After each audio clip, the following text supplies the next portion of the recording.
الحمد لله وكفى وسلام على عباده الذين اصطفى أما بعد أعوذ بالله من الشيطان الرجيم بسم الله الرحمن الرحيم الحج أشهر معلومات فمن فرض فيهن الحج فلا رفث ولا فسوق ولا جدال في الحج وما تفعلوا من خير يعلمه الله وتزودوا فإن خير الزاد التقوى واتقون يا أولي الألباب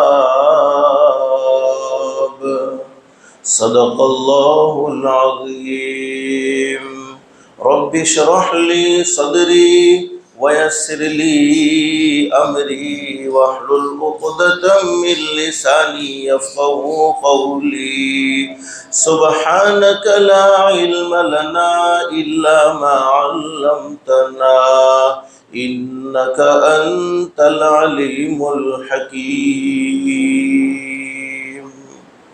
درود شریف پڑھ رہے ہیں اللہم صلی علی محمد وعلی آل محمد کما صلیت علی ابراہیم وعلی آل ابراہیم انک حمید مجید اللهم بارك على محمد وعلى آل محمد كما باركت على إبراهيم وعلى آل إبراهيم إنك حميد مجيد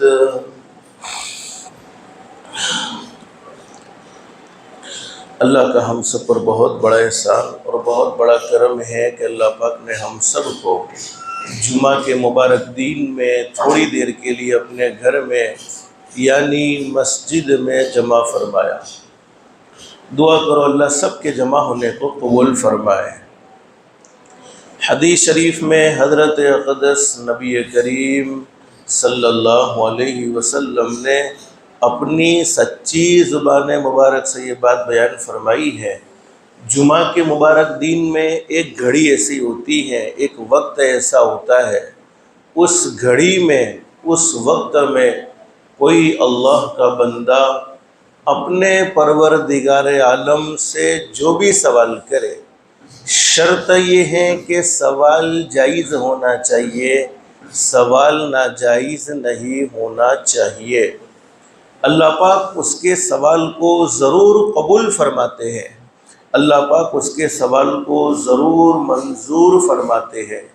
یعنی جمعہ کے مبارک دین میں اللہ سے مانگی جانے والی دعائیں رد نہیں ہوتی، بلکہ اللہ پاک اسے اپنی بارگاہ میں ضرور منظور و مقبول فرماتے ہیں۔ اللہ سے دل سے دعا کرتے رہنا چاہیے، اللہ تو نے دنیا کی زندگی میں ہمیں مسجدوں میں آنے کی توفیق نصیب فرمائی ہے، تو ہمیں مسجدوں میں بلا رہا ہے۔ حدیث شریف میں موجود ہے کہ مسجد میں آنے والا اللہ کا مہمان ہوتا ہے، اللہ رب العالمین خود اس کے میزبان ہوتے ہیں۔ تو دنیا میں ہمیں اپنا مہمان بناتا ہے، اللہ تیرے لیے کوئی مشکل نہیں ہے، ہم سب کو جنت الفردوس میں بھی اپنا مہمان بنا دینا۔ میرے بھائیوں، رمضان المبارک کے گزر جانے کے بعد جو مہینے ہیں شوال، ذی القعدہ، ذی الحجہ، ان مہینوں کو حج کے مہینے کہے جاتے ہیں۔ حقیقت میں حج ہوتا ہے ذی الحجہ کے مہینے میں، لیکن رمضان کے بعد کے مہینوں کو حج کے مہینے کہے جاتے ہیں۔ آج مجھے مختصر کچھ باتیں حج کے متعلق آپ کے سامنے ذکر کرنی ہے۔ اللہ سے دل سے دعا کر لو، اللہ ہر ایک کو عافیت کے ساتھ، سلامتی کے ساتھ، اللہ کی رضا کے ساتھ حج بیت اللہ کی حاضری نصیب فرمائے۔ اللہ کے لیے کوئی مشکل نہیں ہے، ہم اپنے لیے مشکل سمجھے، لیکن پیدا کرنے والے اللہ کے لیے کوئی مشکل نہیں ہے۔ پیدا کرنے والا اللہ جسے چاہتا ہے اسے اپنے گھر پر بلا لیتے ہیں۔ قرآن کریم میں فرمایا، اللہ رب العالمین قرآن کریم کے ایک مقام پر فرماتے ہیں الحج اشہر معلومات، حج کے مہینے اللہ کی طرف سے متعین ہیں، اور نماز دین میں 5 مرتبہ فرض ہے، رمضان المبارک کے مہینے کے روزے سال میں 30 دن یا 29 دن، زکوٰۃ جس کو اللہ نے مال دیا ہے اس پر فرض ہے اور وہ زکوٰۃ ادا کرنے کی طاقت رکھتا ہے، کچھ شرائط ہے زکوٰۃ ادا کرنے میں، مالدار بھی ہیں اور سال مکمل ہو جاوے۔ اسی طریقے سے حج بھی زندگی میں 1 مرتبہ فرض ہے، جس کسی کو اللہ نے مال دیا ہے اور جو وہاں جانے کی طاقت رکھتا ہے۔ ایک بات تو فائنل اور طے شدہ، ہم نے اللہ کے نبی حضرت محمد الرسول اللہ صلی اللہ علیہ وسلم کی حدیثوں کو پڑھنے کے بعد اور حضور اقدس صلی اللہ علیہ وسلم کی مبارک سیرت کو پڑھنے کے بعد یہ محسوس کیا ہے کہ بیت اللہ کا سفر تو اللہ پاک قسمت سے کرواتا ہے۔ بیت اللہ کا سفر ہر کوئی آدمی نہیں کرتا، بلکہ جس کی قسمت چمکتی ہے اسے اللہ بیت اللہ میں بلاتے ہیں۔ اور ہمارے آقا تاجدار مدینہ محمد الرسول اللہ صلی اللہ علیہ وسلم، جن کے صدقے میں اللہ نے پوری کائنات کو بنایا، جن کے صدقے میں اللہ نے پوری کائنات کو سجایا، حضرت نبی کریم صلی اللہ علیہ وسلم کی شان بھی دیکھو، حضرت نبی کریم صلی اللہ علیہ وسلم کا مقام دیکھو۔ حضور اقدس صلی اللہ علیہ وسلم نے ہمیشہ اپنی امت کا خیال رکھا۔ حضور صلی اللہ علیہ وسلم نے بھی زندگی میں صرف ایک حج کیا ہے۔ بولو آپ چاہتے تو بار بار حج کر سکتے تھے کہ نہیں کر سکتے تھے، لیکن حضرت نبی کریم صلی اللہ علیہ وسلم نے بھی زندگی میں صرف ایک حج کیا ہے۔ حکمت کیا ہے میں آپ کو بتلا رہا ہوں، حدیث شریف میں موجود ہے۔ حضرت ابو ہریرہ رضی اللہ تعالیٰ عنہ فرماتے نبی کریم صلی اللہ علیہ وسلم نے ایک دن خطبہ دیا، یعنی حضور صلی اللہ علیہ وسلم بیان فرما رہے تھے۔ حضور صلی اللہ علیہ وسلم نے اپنے بیان میں فرمایا، او لوگو، تم پر حج فرض کر دیا گیا ہے، لہذا اس کو ادا کرنے کی فکر کرو۔ وَلِلَّهِ عَلَى النَّاسِ حِجُّ الْبَيْتِ مَنِ اسْتَطَاعَ إِلَيْهِ سَبِيلًا۔ قرآن کریم میں ہے کہ حج تم پر فرض کیا گیا ہے۔ حضور صلی اللہ علیہ وسلم نے اپنے بیان میں یہ بات بیان فرمائی، لوگوں تم پر حج فرض کر دیا گیا ہے، لہذا اس کو ادا کرنے کی فکر کرو۔ ایک شخص نے عرض کیا، یا رسول اللہ صلی اللہ علیہ وسلم، کیا ہر سال حج کرنا فرض کیا گیا ہے، یعنی ہر سال حج فرض ہو گیا؟ حضور صلی اللہ علیہ وسلم نے اس کے جواب میں سکوت فرمایا، یعنی آپ خاموش رہے، آپ نے کوئی جواب نہ دیا، آپ کچھ بولے نہیں، یہاں تک کہ اس شخص نے پھر یہی سوال کیا۔ دوبارہ بھی حضرت نبی کریم صلی اللہ علیہ وسلم خاموش رہے۔ کیا سوال کیا؟ اللہ کے نبی، کیا حج ہر سال فرض ہے؟ حضور صلی اللہ علیہ وسلم خاموش رہے، کوئی جواب نہ دیا۔ تو حضرت نبی کریم صلی اللہ علیہ وسلم سے اس آدمی نے تیسری مرتبہ بھی یہ سوال کر لیا کہ کیا اللہ کے نبی حج ہر سال فرض ہے؟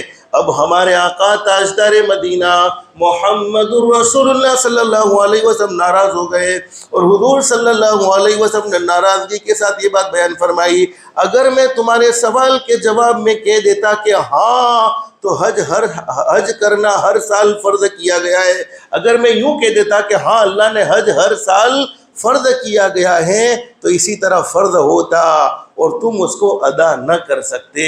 یعنی محمد الرسول اللہ صلی اللہ علیہ وسلم زمین پر بولتے ہیں اور اللہ رب العالمین اس بات کا فیصلہ آسمانوں پر کر دیتا ہے۔ اس کے بعد حضرت نبی کریم صلی اللہ علیہ وسلم نے لوگوں کے درمیان میں یہ بات ہدایت فرمائی کہ کسی معاملے میں جب میں خود تم کو کوئی حکم نہ دوں، تم مجھ سے مجھ سے حکم لینے اور سوال کر کے اپنی پابندیوں میں زیادتی نہ کرو، زیادتی کرنے کی کوشش نہ کرو۔ تم سے پہلی امتوں کے لوگ اس لیے تباہ ہو گئے، اس لیے برباد ہو گئے کہ وہ اپنے نبیوں سے سوالات تو بہت کرتے تھے، پھر ان کے احکام کی خلاف ورزی کرتے تھے۔ لہٰذا میری ہدایت تم کو یہ ہے کہ جب میں تم کو کسی چیز کا حکم دوں تو جہاں تک تم سے ہو سکے اس حکم کو پورا کرو، اور جب میں تم کو کسی چیز سے منع کر دوں تو اس کو چھوڑ دو۔ یہ صحیح روایت حضرت نبی کریم صلی اللہ علیہ وسلم کی ہے۔ تو ہمارے نبی صلی اللہ علیہ وسلم نے اپنی امت کا خیال رکھا ہے۔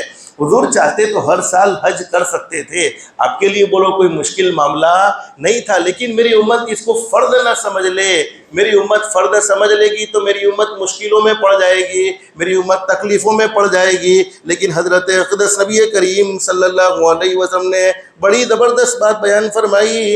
حضور صلی اللہ علیہ وسلم نے ارشاد فرمایا، جس کے پاس سفر حج کا ضروری سامان ہو اور اس کو سواری بھی میسر ہو جو بیت اللہ تک اسے پہنچا سکے، یعنی فلائٹ کا خرچہ بھی اس کے پاس موجود ہے۔ صرف علماء نے لکھا ہے کہ جس کے پاس مکۃ المکرمہ جانے کا خرچہ موجود ہے اس پر حج فرض ہو جاتا ہے۔ یہ تو حضرت نبی کریم صلی اللہ علیہ وسلم کی محبت ہے، اور ضرور محبت ہونی چاہیے کہ حضور کی زیارت کے بغیر بولو مکہ گئے ہیں تو مدینے سے بھی محروم نہ رہنا چاہیے، بلکہ مدینے بھی ضرور پہنچنا چاہیے۔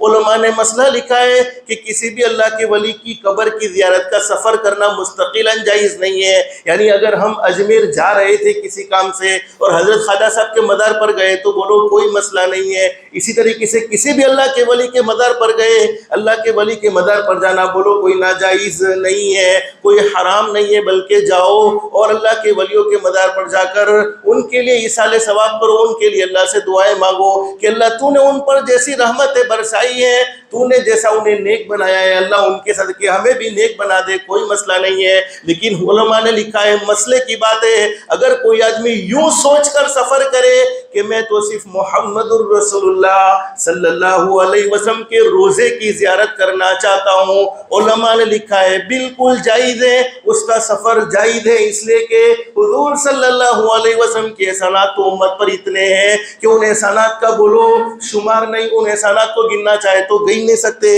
اور حضرت اقدس نبی کریم صلی اللہ علیہ وسلم کے روزے مبارک پر کوئی آدمی حاضر ہو جائے، اخلاص کے ساتھ للہیت کے ساتھ اللہ پاک ہر ایک کو پہنچا دے، پہنچ جائے اور وہ سلام کرے، ہمارے نبی اس کے سلام کا جواب نہ دے، ایسا بولو ہو سکتا نہیں۔ اللہ سے دل سے دعا کر لو اللہ ہر ایک کو یہ سعادت نصیب فرمائے۔ تو ہمارے نبی نے فرمایا کہ جو بیت اللہ تک پہنچ سکتا ہے، اس کے پاس پیسہ ہے، اس کے باوجود لڑکوں کی شادیاں کرنی ہے، ابھی مکان بنانا ضروری ہے، گھر بنانا ضروری ہے، اب تو الحمدللہ دیکھا گیا جوانی میں لوگ حج کر رہے ہیں، بہت سے لوگوں کو ہم نے دیکھا جوانی میں اللہ پاک نے ان کو حج کی توفیق عطا فرما دی، یہ بہت اچھی بات ہے۔ اور میرے پیاروں میں کہوں گا، جوانوں سے بھی کہوں گا، اللہ نے جن کو مال دیا ہے اگر طاقت ہے وسعت ہے تو جوانی میں یہ فریضہ ادا کر لینا چاہیے۔ بڑھاپے میں معذوری بھی ہوتی ہے، جتنا وقت بڑھتا جاتا ہے اتنا یہ فریضہ مشکل ہوتا چلا جاتا ہے، خرچ کے بھی اعتبار سے اور بھی بہت سی چیزوں کے اعتبار سے آدمی پریشان ہوتا ہے، اس لیے اللہ نے وسعت دے رکھی ہے۔ اور حدیث شریف میں موجود ہے، حضور نے فرمایا حج کرو گے مالدار ہو جاؤ گے، قرضہ لینا بولو اچھی بات نہیں ہے، کسی کے سامنے سوال کرنا بولو اچھی بات نہیں ہے، اس میں اپنی ذلت ہے۔ لیکن کسی آدمی کو اتنا یقین ہے کہ میں حج کے سفر کے لیے قرضہ لوں گا، اللہ پاک اس کے اس قرضے میں ادا کرنے میں اللہ پاک بھرپور اس کی مدد فرماتے ہیں۔ اس کو اندازہ ہونا چاہیے کہ میری انکم اتنی ہے اور میں حج کر سکتا ہوں، اور قرض لے لیا حج کے لیے تو اللہ پاک خود ضرور مدد فرماتے ہیں، لیکن اندر کا جذبہ بھی بولو صحیح ہونا چاہیے۔ حج مقبول کا اور حج مبرور کا جذبہ ہونا چاہیے، نہ کہ لوگوں کو دکھانے کا جذبہ ہونا چاہیے۔ تو ہمارے نبی نے فرمایا جس کے پاس حج کرنے کی طاقت ہے، اتنا روپیہ پیسہ ہے کہ وہ حج کر سکتا ہے، لیکن اس کے باوجود وہ حج میں سستی کرتا ہے تو کوئی فرق نہیں پڑتا وہ یہودی ہو کر مرے یا نصرانی ہو کر مرے، اس لیے کہ اللہ رب العالمین کا ارشاد ہے، اللہ کے لیے بیت اللہ کا حج فرض کیا گیا ہے ان لوگوں پر جو اس تک جانے کی یعنی بیت اللہ تک جانے کی طاقت رکھتے ہو۔ تو آج نیت کرو، اگر اللہ نے سہولت دی ہے تو انشاءاللہ ضرور حج کرنے کی فکر کریں گے اور اللہ سے دعائیں بھی مانگیں گے۔ بولو اللہ پاک پیسوں کا محتاج نہیں ہے۔ جب حج کے لیے قافلے روانہ ہوتے ہیں، عمرہ کے لیے قافلے روانہ ہوتے ہیں تو ہمارا دل بھی بے چین اور بے قرار ہو جاتا ہے، اللہ یہ حاضری کا موقع ہمیں کب ملے گا، اللہ یہ حاضری ہمیں کب میسر ہوگی۔ اس وقت آدمی اللہ سے مانگنے لگے، اللہ پاک ضرور اس کے لیے آسان فرما دیتے ہیں۔ اور جو لوگ مکۃ المکرمہ گئے ہیں مدینۃ المنورہ پر جنہوں نے حضرت اقدس نبی کریم صلی اللہ علیہ وسلم کی مسجد میں نماز پڑھی ہے، حضور کے روضے پر حاضر ہوئے ہیں، ان سے پوچھو کہ وہاں کی کیفیت کیا ہے۔ بس اللہ پاک کو سب کو میسر فرمائے۔ اور حدیث شریف میں موجود ہیں، حضرت ابو ہریرہ رضی اللہ تعالیٰ عنہ فرماتے ہیں نبی کریم صلی اللہ علیہ وسلم نے ارشاد فرمایا، جو شخص حج کرتا ہے اس میں کوئی بے حیائی کی گفتگو یعنی بات چیت گناہ وغیرہ نہیں کرتا ہے تو وہ گناہوں سے یوں پاک اور صاف ہو جاتا ہے جیسے کہ اس کی ماں نے اس کو آج ہی جنا ہو۔ یعنی ماں کے پیٹ سے جب بچہ پیدا ہوتا ہے تو کیسے گناہوں سے پاک صاف ہوتا ہے، اسی طریقے سے حج کرنے والا بھی گناہوں سے پاک اور صاف ہو جاتا ہے۔ اور حضرت اقدس نبی کریم صلی اللہ علیہ وسلم نے ارشاد فرمایا، جو مسلمان اپنے گھر سے اللہ کے راستے کے لیے نکلتا ہے لیکن راستے میں اللہ نہ کرے اللہ نہ کرے اس کا ایکسیڈنٹ ہو گیا، یعنی سواری سے وہ گر گیا، اور اللہ نہ کرے سواری سے گرنے کی وجہ سے وہ اللہ کو پیارا ہو گیا، یا کسی زہریلے جانور نے کاٹ لیا، یا کسی وجہ سے اللہ کے راستے میں اور کوئی بیماری لگ گئی اور اللہ کو پیارا ہو گیا، تو حضور نے فرمایا کہ یہ شہید ہیں، یعنی اس کا حشر کل قیامت میں ان لوگوں کے ساتھ ہوگا جو شہداء کرام حضرت حسین رضی اللہ تعالیٰ عنہ ہیں، حضرت حمزہ رضی اللہ تعالیٰ عنہ ہیں، اور بھی بڑے بڑے شہداء کے ساتھ۔ اور حضور نے فرمایا جو مسلمان گھر سے بیت اللہ شریف کا حج کرنے کے لیے نکلا اور راستے میں اللہ نہ کرے اس کی موت واقع ہو گئی تو اللہ رب العالمین اس کے لیے جنت واجب فرما دیتے ہیں۔ ایک حدیث میں حضرت نبی کریم صلی اللہ علیہ وسلم کا ارشاد عالی ہے، اللہ حاجیوں کی مغفرت فرما، اور جن لوگوں کے لیے حاجی دعا کرے ان کی بھی مغفرت فرما۔ علماء نے مسئلہ لکھا ہے، حج کرنے والوں سے دعاؤں کی درخواست کرو، ان کی دعائیں اللہ کی بارگاہ میں ضرور منظور ہوتی ہیں۔ وہ اپنے لیے مغفرت کی دعا کرتے تب بھی اللہ پاک قبول فرماتے ہیں، دوسروں کے لیے مغفرت کی دعا کرتے تب بھی اللہ پاک قبول فرماتے ہیں۔ اللہ سے دعا کرو اللہ ہمیں بھی یہ حاضری نصیب فرمائے۔ بس آخری ایک حدیث سناؤ، اللہ ہم سب کو عمل کی توفیق نصیب فرمائے۔ حضرت عبداللہ ابن عمر رضی اللہ عنہما حضرت اقدس نبی کریم صلی اللہ علیہ وسلم کا ارشاد علی نقل فرماتے ہیں، حضور نے فرمایا میری مسجد کی نماز یعنی مسجد نبوی کی نماز دوسری جگہ کی نمازوں سے 1000 نمازوں کے برابر ہیں، سوائے مسجد حرام کے۔ آدمی مسجد نبوی میں نماز پڑھے تو دوسری مسجدوں کے مقابلے میں ہزاروں نماز سے افضل ہے، لیکن مسجد حرام کی تو الگ بات ہے۔ ایک اور حدیث میں حضرت نبی کریم صلی اللہ علیہ وسلم نے ارشاد فرمایا میری مسجد کی نماز دوسری جگہ کی 10,000 نمازوں سے افضل ہے، سوائے مسجد حرام کے یعنی بیت اللہ کے۔ مسجد حرام کی نماز دوسری جگہ کی 1,00,000 نمازوں سے افضل ہے، اور اللہ رب العالمین کے راستے کی نماز 2,00,000 نمازوں سے افضل ہے۔ پھر ارشاد فرمایا کیا ایسا شخص نہ بتاؤں جو اس سے بھی افضل ہو، وہ یہ ہے کہ جو رات کو تاریکی میں یعنی اندھیرے میں کھڑا ہو کر اچھی طریقے سے وضو کرے اور محض اللہ کی رضا کے لیے صرف 2 رکعت نماز ادا کرے، وہ بیت اللہ کی 1,00,000 رکعت سے بھی بولو افضل ہو جاتی ہے۔ لوگ کیا سمجھتے ہیں بیت اللہ یعنی مسجد حرام میں نماز پڑھیں گے تو 1,00,000 کا ثواب، نہیں، پورے مکے کی زمین کو بیت اللہ کہا جاتا ہے۔ مکے کی زمین پر کہیں پر بھی اللہ پاک نماز کی توفیق دے دے ہوئے 1,00,000 نمازوں کا ثواب ملے گا۔ زندگی رہی تو آئندہ انشاءاللہ اس کو ذکر کریں گے، بیت اللہ کا حج کیسے ہوتا ہے، پھر حضرت ابراہیم علیہ السلام کی اس میں کیا قربانیاں ہیں، حضرت اسماعیل علیہ السلام کی اس میں کیا قربانیاں ہیں۔ آپ لوگوں سے درخواست ہے اگر جمعہ یہاں پڑھنے کا اہتمام کرتے ہو تو تھوڑا جلدی پہنچو۔ اللہ کی ذات علی سے امید ہے کچھ نہ کچھ باتیں اللہ پاک ہمارے کانوں میں ڈالے گا، کبھی نہ کبھی زندگیاں بدلے گی، اور اللہ کی ذات علی سے امید ہے دین کی قدر کرنے کی برکت سے، حضور اقدس صلی اللہ علیہ وسلم کی باتوں کی قدر کرنے کی برکت سے اللہ پاک ضرور بھی ضرور بیت اللہ کی حاضری آسان فرما دے گا۔ لیکن شرط یہ ہے کہ طلب ہمارے دل میں بھی دین کی ہونی چاہیے۔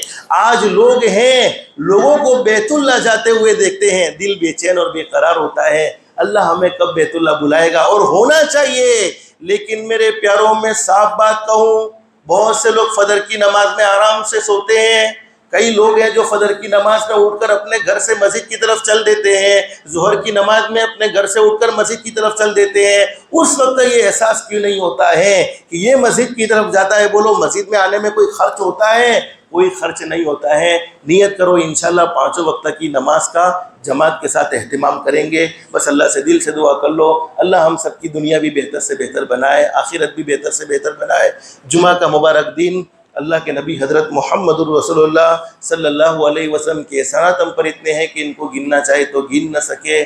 شمار کرنا چاہے تو شمار نہ کر سکے، جتنا بھی ہو سکے حضرت نبی کریم صلی اللہ علیہ وسلم کی ذات گرامی پر درود شریف پڑھنے کا بھی خاص طور پر اہتمام کریں گے۔